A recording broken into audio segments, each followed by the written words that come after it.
And I'm going to be Adora. Today, mag-a-adventure tayo para hanapin ang nawawalang kite. Alam niyo ba, ang kite ay naimbento sa China higit 2,000 years ago. Hindi lang siya laruan, may mahalaga siyang role sa history. Ready na ba kayong makinig? Sige, tara!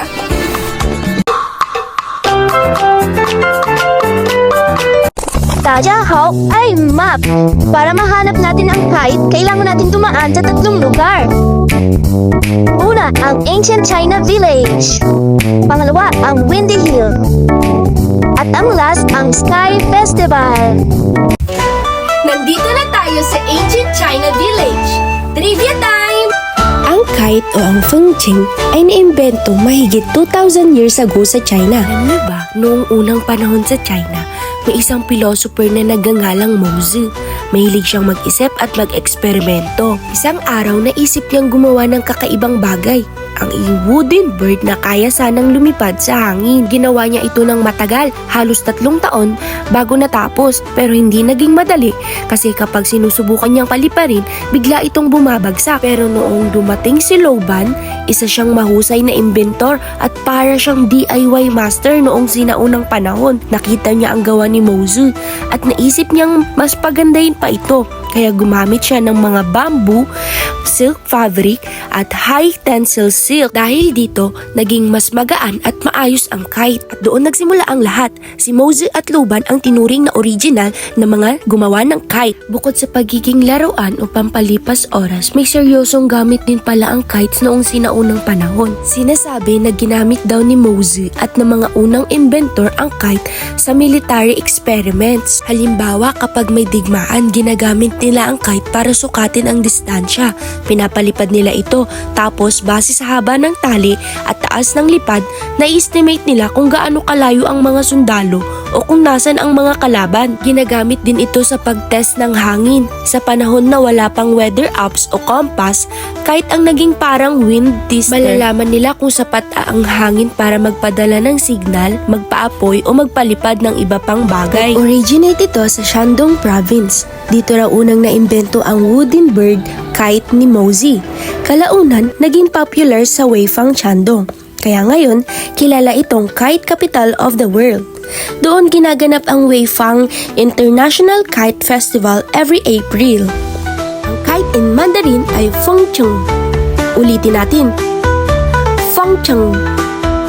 Yay! Nandito na tayo sa Windy Hill. Kung saan pinapalipad ang mga kite. Trivia time!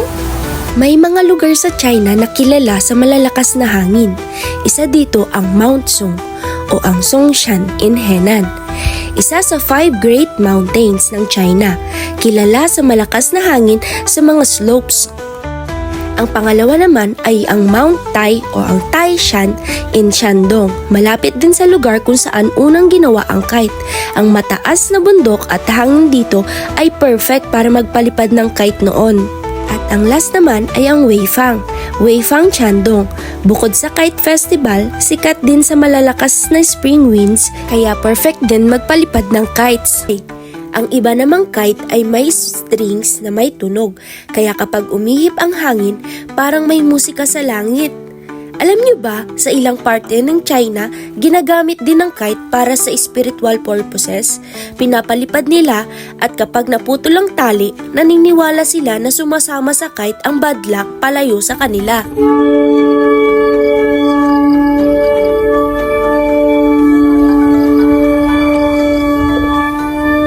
Alin kaya ang tamang material ng kite noon?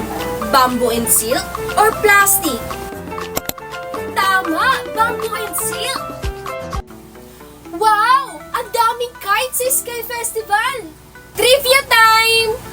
Hanggang ngayon, merong kite festival sa China tulad ng sa Weifang City, Shandong Province, kilala bilang kite capital of the world. At every year, ginaganap ang Weifang International Kite Festival tuwing April, kung saan lumalahok din ang mga kite flyers mula sa iba't ibang bansa. At alam nyo ba, nagkamit ng world record giant kite ang China dahil ang pinakamalaking kite ay naitala sa Weifang ay may haba ng higit 200 meters, katumbas ng halos 2 football fields at kinakailangan ng hundreds na tao para lang maiangat at may palipad to. Kadalasan ang mga giant kites ay may dragon na design.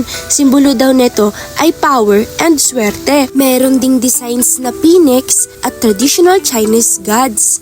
Ang ilan din naman ay may LED lights para makitang lumiliwanag sa gabi. At meron din silang Weifang Kite Museum.